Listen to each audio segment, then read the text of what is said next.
বাংলাদেশে যেভাবে হত্যা করা হলো তাকে, এটা কিন্তু আইয়ামে জাহিলিয়াতের যুগকেও হার মানিয়েছে। এটা দেখে কোন মানুষ সহ্য করতে পারে নাই।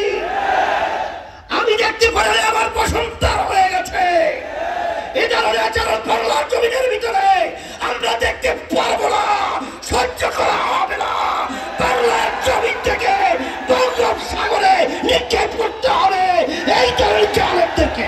তারা মানবতার শত্রু, তারা ইসলামের শত্রু, তারা বাংলাদেশের শত্রু। সেই সিরিয়াতে ইসলামী আন্দোলন বাংলাদেশ যায় না। এই জন্য ইসলামী আন্দোলন বাংলাদেশ আমরা কখনোই এই নিয়মে আমরা এমপি হতে পারি নাই। ইসলামী আন্দোলন বাংলাদেশ ন্যায়ের জন্য প্রতিষ্ঠিত হয়েছে, তার বাস্তবতা হলো জুলাই আগস্টে যখন রাজপথে ন্যায়ের পক্ষে ওরা আওয়াজ তুলেছিল, তখন বাংলাদেশের ভিতরে একটাই রাজনৈতিক ইসলামী আন্দোলনের ব্যানারে আমাদের মার্কায় একজন এমপিও কিন্তু আমাদের সংসদে যায় নাই।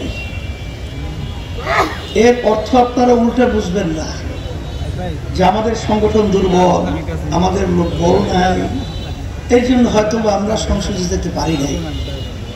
ইসলামী আন্দোলন বাংলাদেশ প্রতিষ্ঠিত হয়েছে ন্যায়ের পক্ষে, অন্যায়ের প্রতিবাদে। এই 53 বছর স্বাধীনতার পরে যারা দেশ পরিচালনা করেছে, এদের পরিচালনায় আমরা দেখেছি এই সুন্দর দেশ বাংলাদেশটা একবার দুইবার নয়, এদের পরিচালনায় 5 বার চোরের দিক থেকে তাম দুনিয়ার ভিতরে ফার্স্ট হয়েছে। এদের পরিচালনা আমরা দেখেছি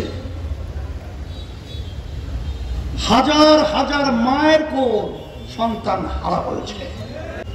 যখন ছাত্র জনতা যখন রাস্তায় নেমেছিল, তখন তাদেরকে পাখির মতো গুলি করে রাস্তায় লাশ হিসেবে ফেলে দিতে আমরা দেখেছি।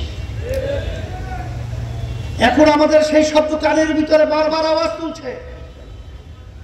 মা সন্তান হারা হওয়ার পরে মা বারবার কলিজা ফাটা চিৎকার মারছে আর বলছে, আজকে কতদিন পর্যন্ত আমার সন্তান আমাকে মা বলে ডাকছে না।